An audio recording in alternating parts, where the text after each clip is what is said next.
menciónalo. Pues sí, Pues estaría- es una buena Sí, es sugerencia, una buena sí, por sugerencia. supuesto.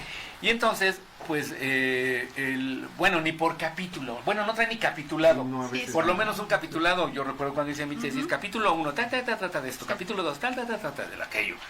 Y entonces en una ley, pues por lo menos poner el capítulo, ¿no? Que tiene que uno que comprar una edición de alguna editorial que sí se tuvo el tiempo y nos hicieron nuestro índice, lo correlacionaron, a veces hasta le pusieron comentarios o hasta jurisprudencia relacionada con cada artículo. Y bueno, eso ayudaría mucho a los juzgadores, a los justiciables, a los abogados, a tener una información más pronta. No, incluso, ¿qué crees? Algunas sentencias de la Suprema Corte, precisamente, yo creo que ya lo habías dicho de alguna forma, Jesús. La Corte ¿qué te gusta? En la 10ª época, hacía los índices, el resultante, y como que ponía la pequeña historia o la introducción, ¿no? Ujú. Y después ya venía el resultado, los considerandos. En el caso de las contradicciones de tesis, decía, ¿por qué había una contradicción de un criterio del primer tribunal X con el del segundo, ¿no? Y ponía precisamente una breve Un referencia, extracto. exactamente. Cierto. Entonces, pues no sería malo para las leyes, ¿no? Porque incluso hasta los que no saben precisamente leyes, por lo menos ya se van a dar una idea de qué es lo que tenemos en esa ley. No, y a nivel estudiante, ¿no? Yo recuerdo que cuando yo era estudiante, pues a mí sí me tocó el sacar copias o el pedirle al compañero el apunte y copiarlo, que con el apunte de él y yo copiando mi propio apunte, sacar copias, pues no era tan barato No. cuando uno es estudiante, ¿no? Sí. Entonces, Éramos de los que teníamos todavía que pasar todo, transcribir todo, ¿no? Sí, efectivamente. Y aprendíamos por eso. y sí, y ahora el maestro escribía en el pizarrón, ¿y cuál cámara? ¿Cuál tomar la foto al pizarrón? No, cópienle a mano. Sí. Y ahora yo en mis alumnos lo que veo es de que estoy anotando algo en el pizarrón y le toman la foto ahí con el celular. Y bueno, son épocas distintas, a veces hay que tratar de acoplarse a la evolución tecnológica, pero creo que uno de los enemigos de los alumnos, de los estudiantes, es el teléfono celular. Yo a mis alumnos les pido que me hagan los trabajos a mano, porque si no bajan del internet, lo imprimen, Copy-paste. le cambian algunas palabras, sinónimos, todo eso lo imprime y ya, tan. Fíjate que yo incluso a mis hijas les digo que no ocupen el chat GTP o la de Sí. inteligencia artificial, ¿no?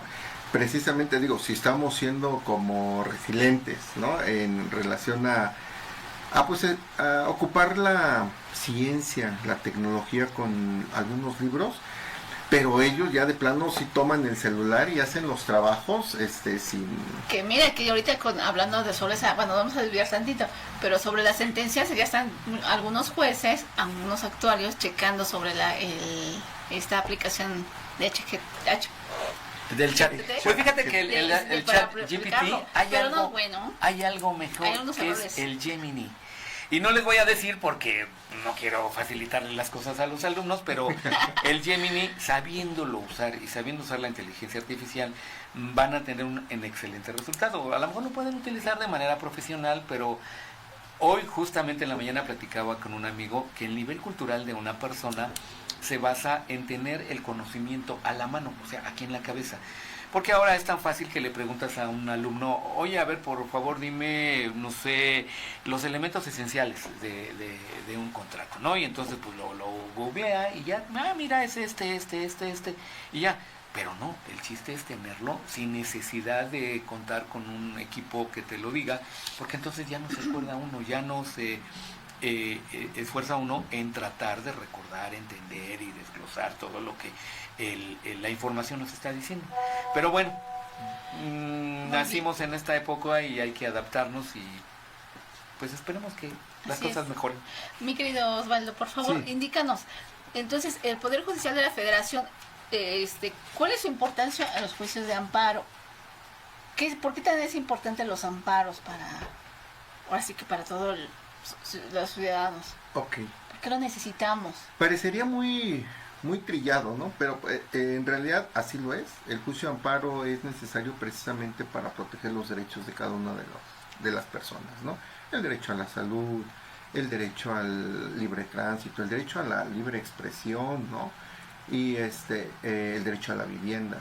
Uno de los ejemplos que hace poco tuvimos precisamente fue el derecho a la salud a través de las vacunas, ¿no? Una Exacto, persona la precisamente, o llama un poquito más lejano las vacunas contra el COVID, ¿no? En menores de edad, ¿no? Sí, que no que nos incluso quedamos algunos gobierno. jueces de distrito se echaron, y valga porque hasta solicitaron periciales en materia de medicina para ver si no tenía alguna injerencia dentro de la salud de los niños, ¿no?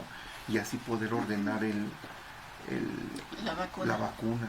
Y en un caso más reciente que se tuvo en el juzgado fue una vacuna del virus contra el papiloma humano. Una mujer de 29 años aproximadamente requería esa vacuna precisamente para tratar de frenar su enfermedad, ¿no?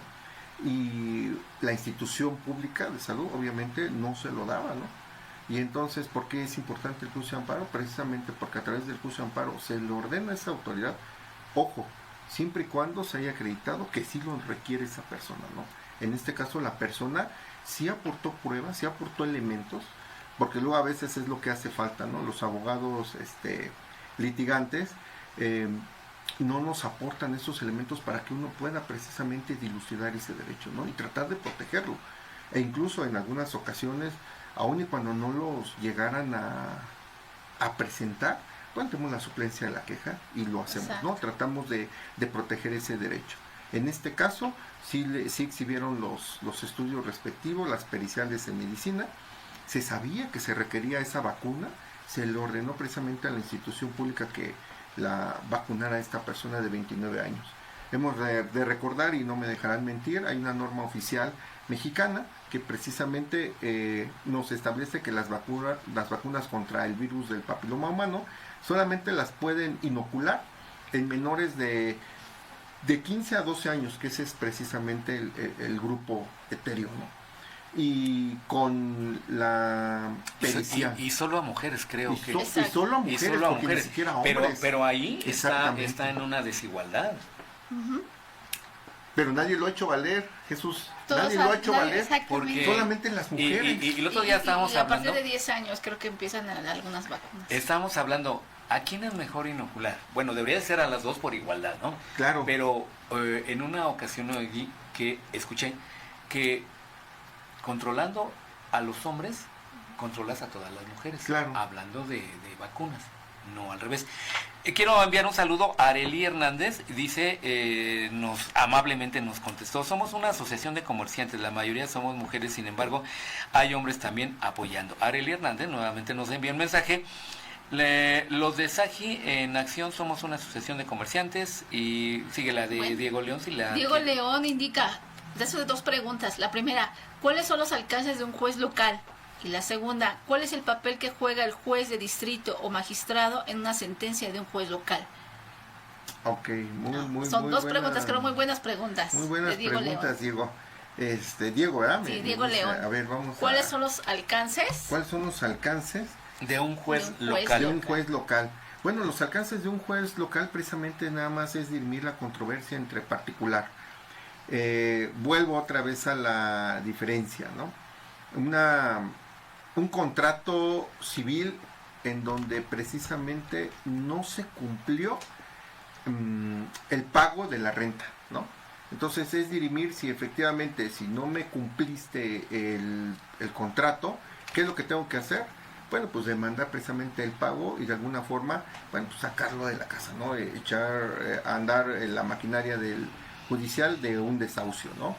Entonces ahí, pero nada más dirime esa controversia entre particulares, solamente entre particulares. No hay un acto de autoridad como tal, ¿no? El alcance de un juez de distrito, bueno, es más allá, ¿no? Porque, ojo, nuevamente, me dices que quién es Diego León, ¿verdad? Diego León. Y dice, ¿cuál es el papel que juega un juez de distrito o magistrado en una sentencia de un juez local? Ah, ok, ya entendí. Entonces, el juez local lo que hizo fue dirimir precisamente quién tenía razón o quién no la tenía. Contra esa sentencia obviamente tenemos un recurso de apelación en Es nuestro correcto. sistema local de la Ciudad de México, en el Poder Judicial de la Ciudad de México, que es un poder local. Tenemos el juicio de apelación que lo ven los magistrados de una sala y van a verificar si efectivamente está bien dictada o no esa sentencia, ¿no? Supongamos que dicen los magistrados, sí, sí está bien dictada y no hay ningún problema. Bueno, precisamente tiene en otra instancia, leamos un recurso extraordinario, ¿no? O un recurso de casación, diría en España. En nuestro caso es el juicio de amparo.